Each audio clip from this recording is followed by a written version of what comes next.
Assalamualaikum warahmatullahi wabarakatuh. Alhamdulillahirabbil alamin. Syahrul Ramadan allazi unzila fihi al-Qur'an hudan linnas wa bayyinatin minal huda wal furqan. Asyhadu an la ilaha illallah wa asyhadu anna Muhammadar Rasulullah. Allahumma salli ala sayyidina Muhammadin wa ala alihi wa ashabihi ajma'in. Amma ba'd. Qala Allah ta'ala fil kitabil karim wa huwa asdaqul qailin.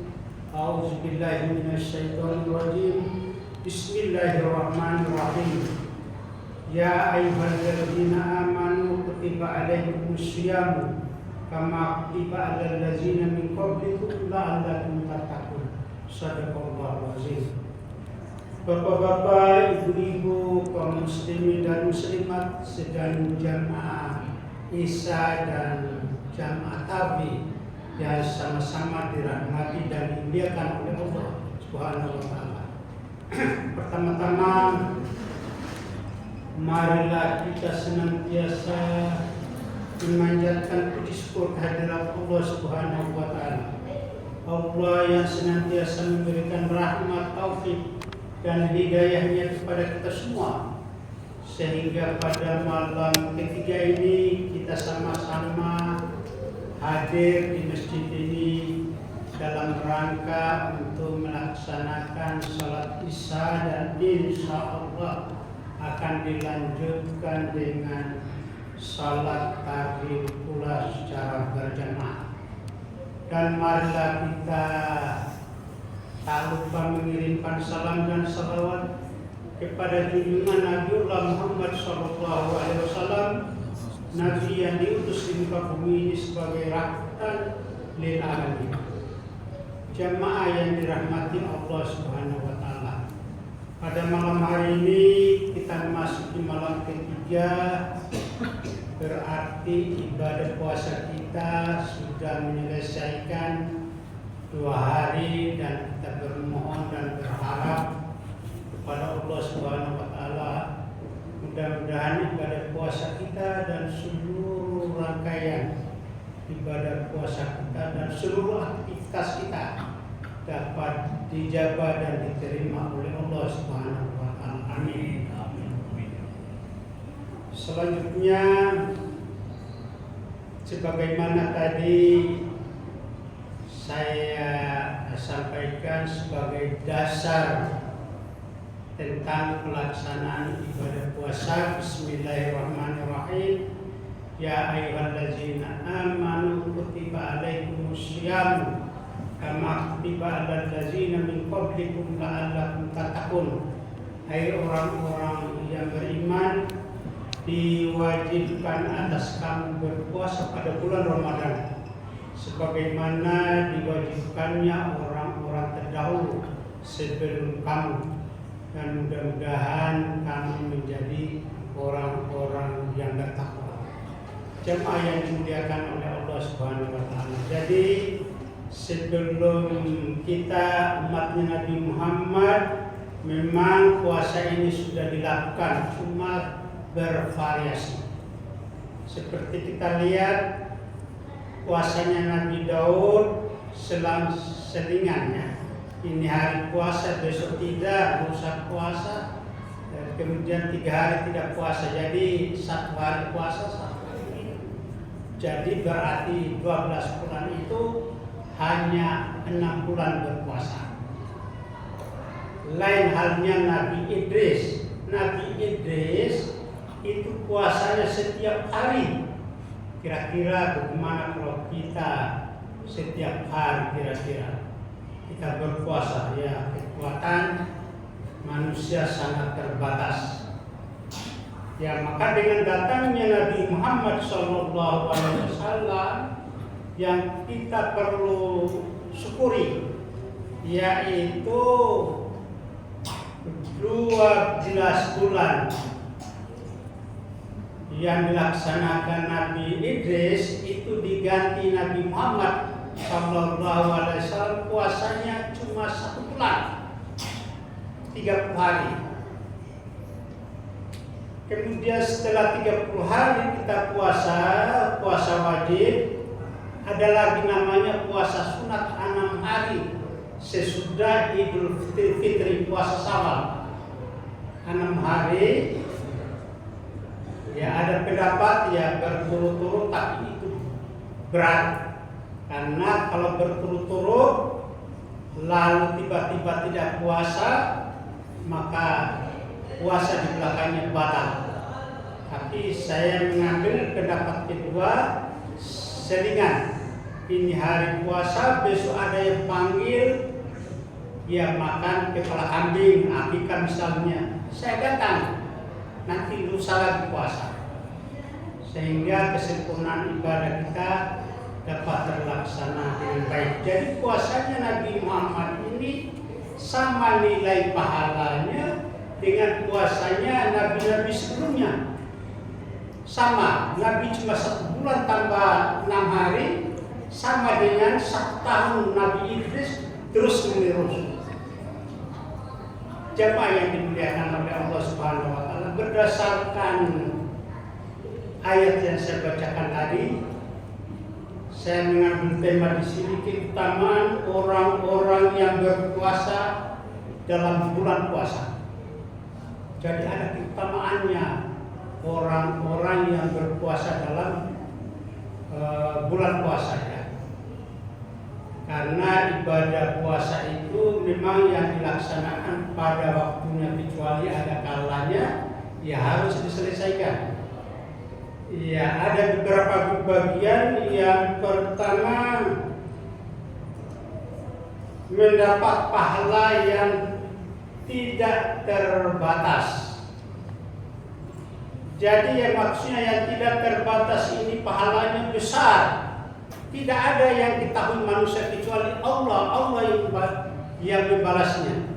Sebagaimana dasarnya dalam hadis qudsi yang diriwayatkan oleh Imam Bukhari dan Imam Muslim, dikatakan bahwa dalam hadis qudsi Allah berfirman bahwa puasa itu khusus untuknya.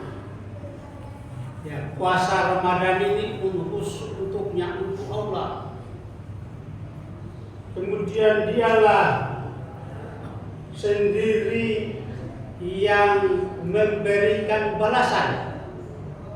Jadi kita tidak perlu khawatir, Allah yang akan memberikan, bahkan lebih dari itu, Allah akan memberikan sesuai dengan nawait kita.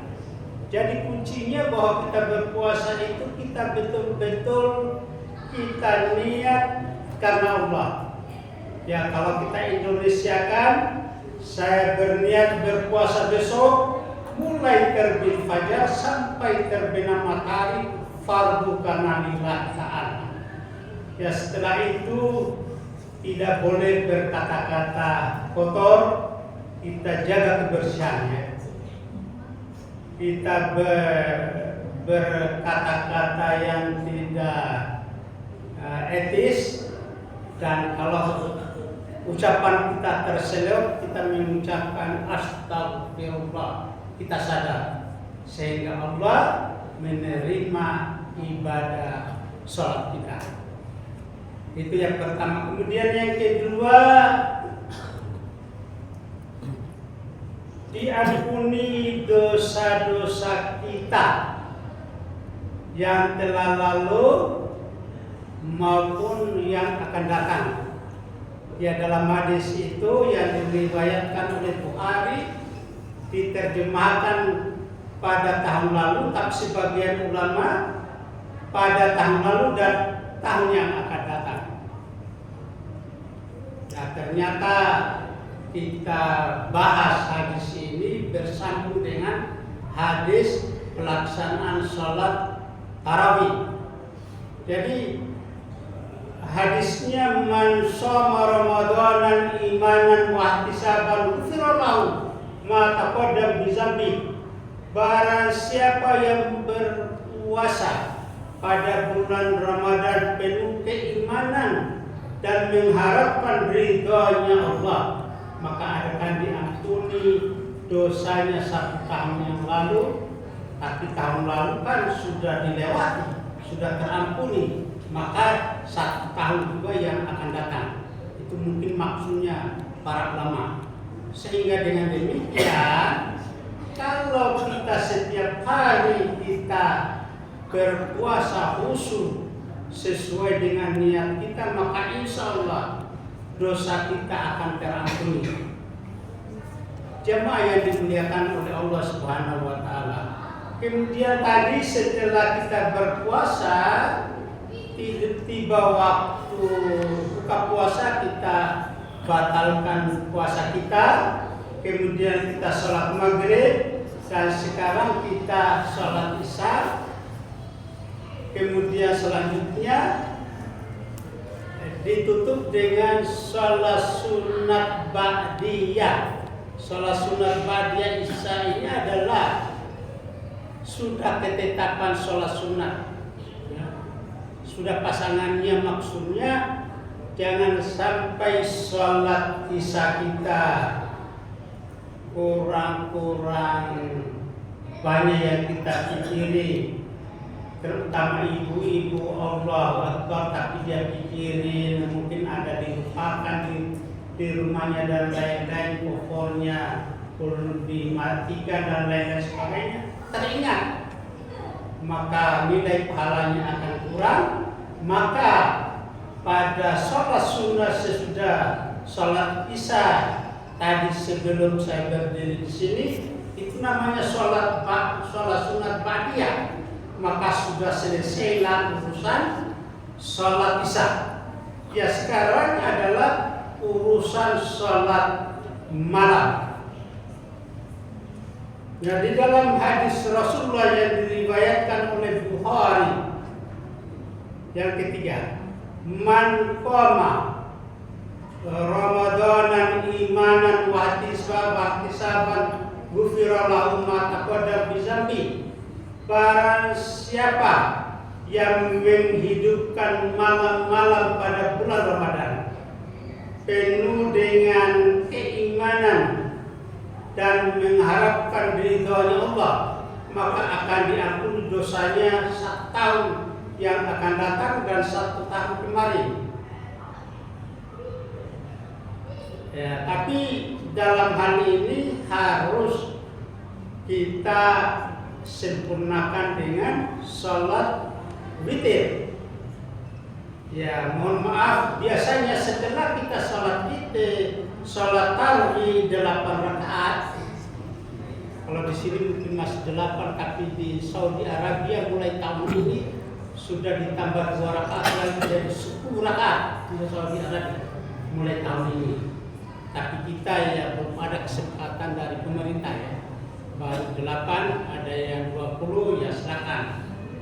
Jadi setelah kita puasa sholat tarawih 8 rakaat, biasanya bubar, ada yang bubar berniat nanti sholat witirnya nanti di rumah. Padahal itu kurang sempurna. Di rumah sholat sendiri witir cuma 1. Sementara di sini 27 karena kita berjamaah.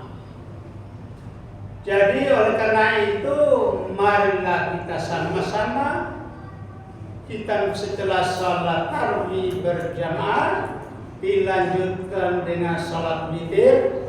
Ya, kalau sudah sholat witir, assalamualaikum, ke kanan dan ke kiri, berdiri pulang, sudah selesai. Mau zikir juga boleh.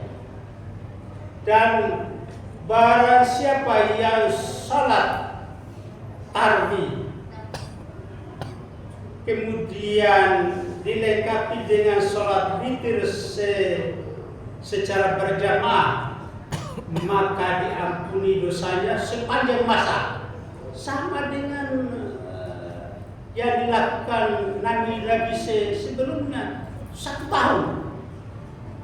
Kita singkat 1 bulan sepanjang masa, sama itu 1 tahun. Jadi oleh karena itu di dalam Quran marilah kita perbaiki niat kita.